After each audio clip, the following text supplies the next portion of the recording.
Olá a todos, sejam todos bem-vindos a mais um vídeo aqui do nosso canal Igreja Luterana de Interlagos, a mais um vídeo do nosso projeto A Bíblia ao longo do ano. E é muito bom ter a sua companhia.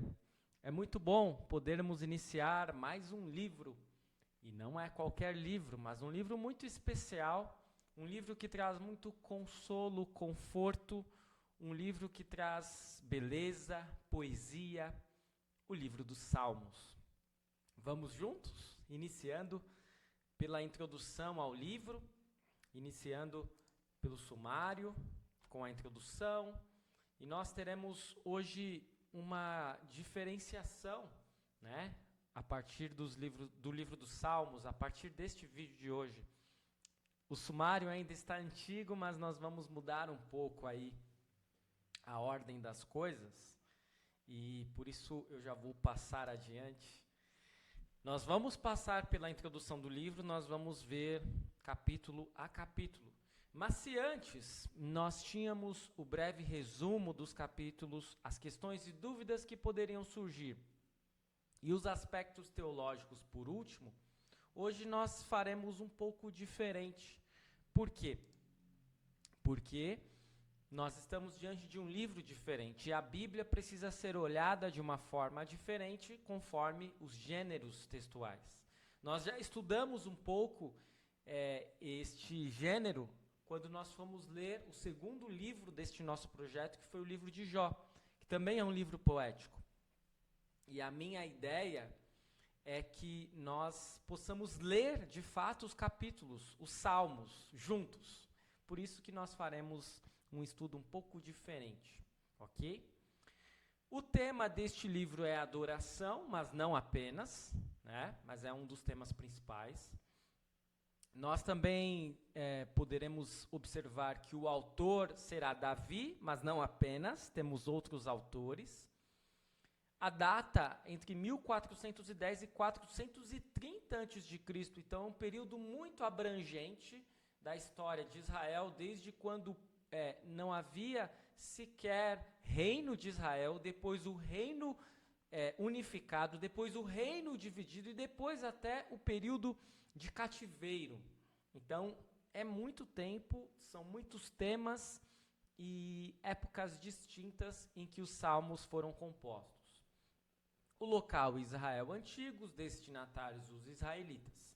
E aqui, o tipo de salmo é algo muito importante que possamos estudar. Haverá vários tipos diferentes de salmos. Haverá o salmo de louvor e ação de graças, em que o salmista estará expressando de fato um agradecimento a Deus. Haverá os salmos de sabedoria, que também são conhecidos como salmos didáticos, que ensinam o povo algo. Haverá os salmos de lamento e súplica, são normalmente salmos mais pesados, e salmos em que o salmista está passando por um período muito difícil da história de Israel. Haverá os salmos de romagem, e estes salmos, eles foram compostos quando o povo de Israel estava em peregrinação, até Jerusalém especialmente. Salmos de ação de graças, como nós vimos, junto com o de louvor, é que eles se diferenciam um pouco, mas são muito próximos. Lembrando que os salmos, de modo geral, eles serão poéticos e até mesmo eram utilizados como música, né? Como louvor a Deus. Salmos reais, que vão trazer também indicações a respeito de um rei, de um reino, e aí nós podemos já suspeitar de quem que nós estamos falando. Salmos acrósticos, que vão trazer em cada início de versículo a ordem alfabética do hebraico, e os salmos imprecatórios, que talvez seja dos salmos, o tipo de salmo mais polêmico, porque muitas vezes o salmista estará pedindo a Deus justiça e estará querendo vingança dos seus inimigos. Lembrando que, para termos uma boa interpretação do livro dos Salmos, é oportuno que vejamos Cristo Jesus. Isso é essencial. Lutero, ele era até meio chato quando ele falava sobre a interpretação dos Salmos, porque para todo lado que ele olhava era Cristo. Mas, de fato, Lutero vem de uma época um pouco diferente, no sentido de que havia muita alegoria, mas Lutero não está errado. Se nós lermos os Salmos sem termos um olhar cristocêntrico, sem colocarmos Cristo no centro da nossa leitura do Salmo, podemos incorrer em muitos equívocos. Por isso, não podemos deixar de analisar os Salmos à luz de Jesus, da sua obra e de tudo aquilo que ele vem fazer em favor de mim e em favor de você. A estrutura do livro do Salmo, como eu tenho feito, eu vou compartilhar com vocês aí um vídeo daquele grupo The Bible Project, que é excelente, que traz normalmente um panorama muito melhor do que eu faço aqui, sejamos honestos, e que nos auxilia muito para entendermos um livro, por que o livro foi composto de determinada forma, em que época, para quem, em que contexto. Por isso, não deixe de assistir este vídeo do The Bible Project, que é um grupo internacional e que também tem em português, certo? E aí está a imagem que este vídeo trará. Eu não vou explicar tanto, não vou entrar em detalhes, porque você pode assistir no vídeo. E esta é a nossa breve introdução ao livro dos Salmos. Sem mais delongas, nós vamos agora para a divisão um pouco diferenciada do nosso estudo, que será feita no livro dos Salmos. Não teremos o breve resumo dos capítulos, questões e dúvidas que podem surgir, aspectos teológicos de uma forma separada. Nós faremos isso em cada salmo. Por quê? Porque nós iremos fazer a leitura completa do salmo. As questões e dúvidas é um caso à parte. Talvez surja uma ou outra aqui, e eu até faça com vocês, mas não é tanto o meu propósito aqui agora. O meu propósito é trazer o salmo na íntegra, trazer um breve resumo deste salmo. É até difícil, porque a gente já vai trazer o texto na íntegra, mas assim, com destaques principais do salmo, talvez alguns componentes contextuais e os aspectos teológicos, ou o aspecto teológico sobre cada salmo. E assim nós vamos analisar 4 salmos por dia. Vocês verão que eu acredito que vai funcionar muito essa dinâmica, porque nós temos menos texto. Então a gente vai conseguir ver o texto na íntegra e podermos estudar juntos. Você nem vai precisar fazer a leitura em casa antes de assistir o vídeo. No vídeo você já vai fazer a leitura junto comigo. Combinado? Você pode até adotar a tradução que você preferir. Você pode adotar a nova tradução na linguagem de hoje, que é uma tradução mais acessível. Mas desde já eu aviso a vocês que a tradução que eu vou utilizar aqui não é a NTLH, a nova tradução na linguagem de hoje, mas sim a NAA, a Nova Almeida Atualizada, certo? Sem mais delongas, vamos ao Salmo 1. Eu vou ler todo o Salmo e depois vou trazer destaques. Livro 1, Salmos 1 a 41. Então nós vamos ver que os Salmos, eles estarão divididos em livros. Até se você olhar lá na imagem anterior, nós vamos ver que os Salmos estão divididos em 5 livros. Vamos estudar agora o primeiro, que vai do Salmo 1 até o Salmo 41. E lá na explicação do vídeo do Bible Project, você vai ver exatamente quais são as ênfases deste livro. Os justos e os ímpios. Lembrando que este título ele não é um título que foi composto originariamente, mas nos ajuda a compreender. Vamos lá? Bem-aventurado é aquele que não anda no conselho dos ímpios, não se detém no caminho dos pecadores, nem se assenta na roda dos escarnecedores. Pelo contrário, o seu prazer está na lei do Senhor, e na sua lei medita de dia e de noite. Ele é como árvore plantada junto a uma corrente de águas. Estamos vendo a árvore aí na imagem. Que no devido tempo dá o seu fruto, e cuja folhagem não murcha, e tudo que ele faz será bem sucedido. Os ímpios não são assim. São, porém, como a palha que o vento dispersa. Por isso os ímpios não prevalecerão no juízo, nem os pecadores na congregação dos justos. Pois o Senhor conhece o caminho dos justos, mas o caminho dos ímpios perecerá. Este é o Salmo de número 1. Salmo de número 1. E no Salmo 1, nós observamos que o salmista, ele vai discernir entre os justos e os ímpios. O salmo com que os compiladores decidiram começar este inário, que é o livro dos Salmos, é um grande inário, é um salmo de sabedoria. Ele indica o caminho que nós devemos percorrer para sermos abençoados por Deus. Há outro caminho possível, há outro caminho. Mas os que escolhem este caminho não serão abençoados, pelo contrário, serão condenados. Os versículos 1 a 3 descrevem os felizes que resolutamente rejeitam o mal e se determinam a fazer o que Deus quer. Em chocante contraste com os versículos 4 a 6 que descrevem a vida presente e o destino futuro dos ímpios. Os justos e os ímpios seguem, portanto, caminhos diferentes. E todos estão num caminho ou no outro. Não há um terceiro caminho. Ou você é justo, ou você é ímpio. Um aspecto teológico deste salmo. Este salmo nos mostra o destino dos justos e dos ímpios. Os ímpios estarão no juízo final separados de Deus e, por fim, herdarão a condenação eterna. Ninguém está isento deste assustador destino. No entanto, Deus providenciou um caminho diferente. Ele nos coloca nos caminhos da justiça e nos mantém nele por meio da sua palavra. Os meios da graça sempre nos lembram, mesmo quando sucumbimos às várias tentações da vida, de que pela morte e ressurreição de Jesus Cristo, o nosso destino é seguro. Permanecemos santos diante de Deus no juízo final como membros da congregação dos justos. Então não é que nós decidimos seguir a lei de Deus, nós decidimos ser bons e assim nós somos salvos. Nós, com o auxílio de Deus, cremos em Jesus e assim nos tornamos justos. E se nós decidimos não crer, nós somos ímpios. O natural do ser humano é ser ímpio e ser condenado eternamente.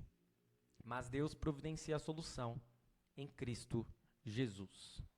Este é o Salmo 1, vamos ao Salmo 2. O Salmo 2, que tem como título o reinado do ungido de Deus. Por que se enfurecem as nações e os povos imaginam coisas vãs?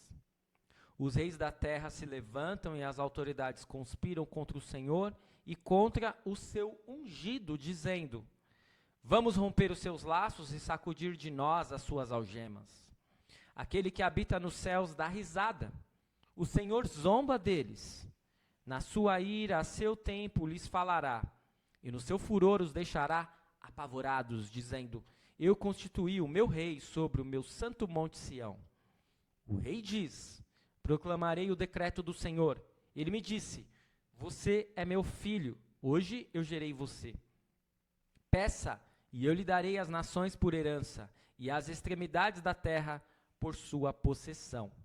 Com uma vara de ferro você as quebrará, e as despedaçará como um vaso de oleiro. Agora, pois, ó reis, sejam prudentes, deixem-se advertir, juízes da terra. Sirvam o Senhor com temor e alegrem-se nele com tremor. Beijem o filho para que não se irrite e não pereçam no caminho, porque em breve se acenderá a sua ira. Bem-aventurados todos os que nele se refugiam. Este é o Salmo de número 2. No Salmo 2 nós temos o reinado do ungido de Deus. Acredita-se que este salmo foi composto para a coroação de um rei. Os versículos 1 a 3 mostram os líderes mundiais, os reis da terra, que planejam uma conspiração contra este grande rei, mas uma conspiração que será inútil. Os versículos 4 a 6 contrastam essa rebelião com o poder de Deus e do rei entronizado, tão achegado quanto um filho. Segundo o pensamento judaico, estas palavras apontam para o futuro Messias. Claro que nós acreditamos que não é o futuro Messias, mas é o Messias que já veio. Claro que na época era o futuro Messias, porque os salmos foram compostos antes de Cristo encarnar. O Novo Testamento aplica estes versículos, especialmente o versículo 7, a Jesus. Nos versículos 7 a 9, Deus vai delegar a sua autoridade. E o salmo termina com uma advertência solene. O aspecto teológico. Aqueles que conspiram contra o eleito de Deus incitam a sua ira. O Senhor ungiu o rei de Israel e elegeu esta nação para o seu plano de salvação. Por fim, o Messias, ou ungido, nasceu da nação de Israel. Deus preservou Israel de tal forma que o Salvador da humanidade nasceu de Maria, descendente de Davi. Aqueles que nele se refugiam, isto é, que confiam em Jesus para a sua salvação, são verdadeiramente bem-aventurados. Beijem o filho para que não se irrite e não pereçam no caminho, porque em breve se acenderá a sua ira. Bem-aventurados todos os que nele se refugiam.